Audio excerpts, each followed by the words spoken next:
or even next year, you might be given a graph that shows your function, and then you can use your rational zero test to see which ones would be sort of viable, possible rational zeros.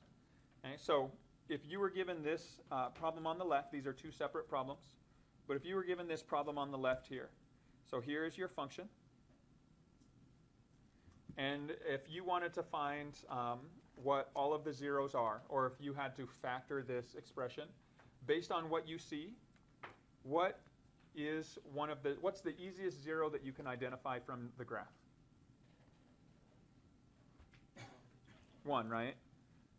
So look for any integer values first.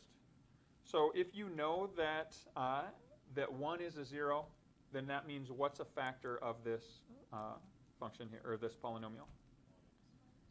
X minus 1. So you know x minus 1 is one of the factors, right? And so what you could do, and again, next year, what you would likely do here is you would then use synthetic division. You have 6, negative 19, 18, and negative 5. Plug in your 1 on the outside. And let's see what this reduces down to when we divide by this factor. The 6 drops down, multiply, combine straight down, multiply, combine straight down, multiply, combine straight down. So it wound up with a remainder of 0. Well, you expected that because you saw on the graph that it crosses.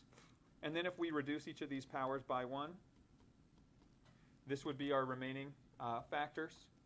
And so what we could do here is we could factor this. Now, you can either use trial and error. You could also rewrite the middle term. So if I took 6 times 5 as a positive 30, what two factors of 30 give you a sum of negative 13? Negative 10 and negative 3. So if you rewrite your middle term as the sum of those factors, drop your first and last terms down, and then factor by grouping. In this first pair of terms, I can remove a common factor of 2x, leaving 3x minus 5. In the second pair of terms, I can remove a negative 1, leaving 3x minus 5. My common binomial factor is removed. My remaining factors of 2x and minus 1 form my other factors. The x minus 1 here was still out front. So this is my actual factored form of this polynomial, and I was able to achieve that by looking at my graph, finding the 0 that makes the most sense. And now when I look at these other zeros here, I have a 0 at positive 1/2, I have a 0 at positive 5/3. Are those marked, and then the 0 at 1, are those apparent in my graph? Do they confirm what I see here? Is this about 1/2? Yes. Is this about 5/3? Yes. And then the final thing that you would do here to sort of verify that you're working in the right way next year is, does this fit the rational zero test? So you have your constant factor is plus or minus 5 and plus or minus 1. Those are the only two factors of your constant. Divide by all the possible factors of your leading coefficient. So plus or minus 1, 2, 3, and 6. And then what you would see is, do these fit those possibilities? So 1 over 1 is 1, so that one checks. 5 over 3, it shows up here, so that one checks. 1 over 2 shows up, that one checks. So all of those fit the rules for the possible rational zeros. Okay?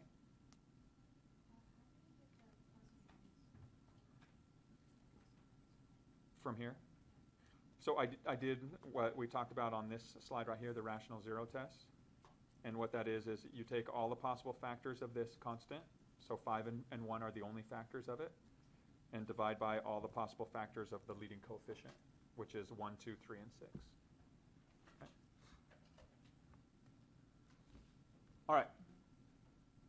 So you guys kind of see that. So that's how it's all going to tie in next year. Okay. Now, for this year, it's a little bit easier. Right? And that is, if I ask you to find all the zeros or the factors of a function like I did here on the right, what do you think you can use to solve that? And what part of the calculator? Solve feature, right? Okay, so I want you to go ahead and answer this question right here the way that you would, using all the resources you have available to you this year. and then appreciate that you get to use your calculator, because next year you might not be able to.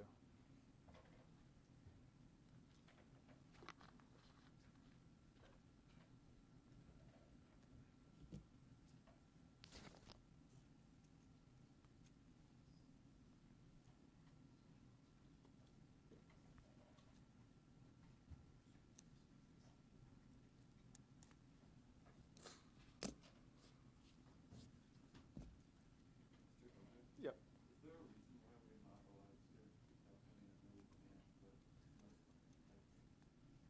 I don't know. I've always differed with my colleagues, or not all my colleagues, but some of them about that.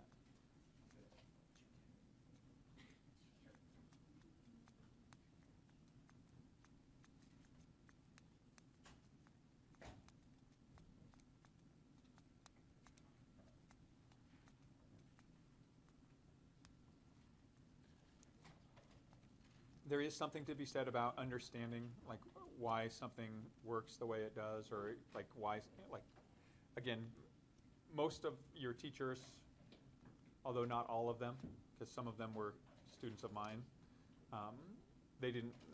People more my age didn't have calculators, so we all had to do it by hand, and so they just kind of think it's sort of passing along that tradition of it.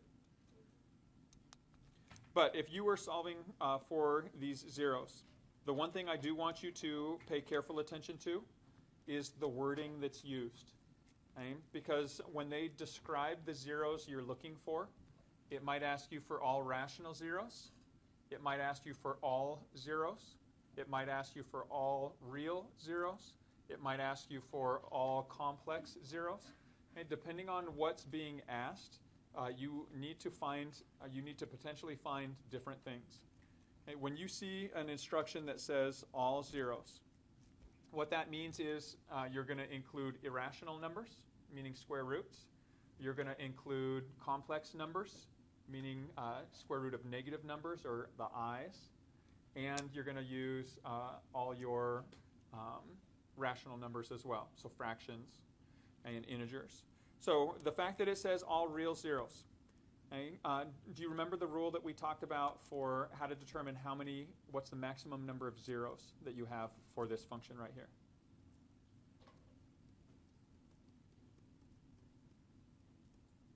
The maximum number of zeros is going to be what? It's whatever the highest degree is, right? So in this case, 3. So what that means is when you use your calculator, and this is where you do have to pay careful attention, even though I let you use your calculator.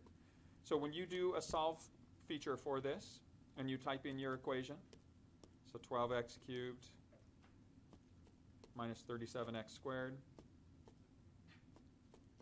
plus 29x minus 6, set that equal to 0 and solve for x. If you don't get three values for this, you have to pay careful attention. Okay? Now, when I solve for this, in this particular case, I get 2 3/4 and 1/3. So I found all my zeros here, correct? And that means that there's no imaginary zeros, no complex, or no other zeros that you would have to find. Okay?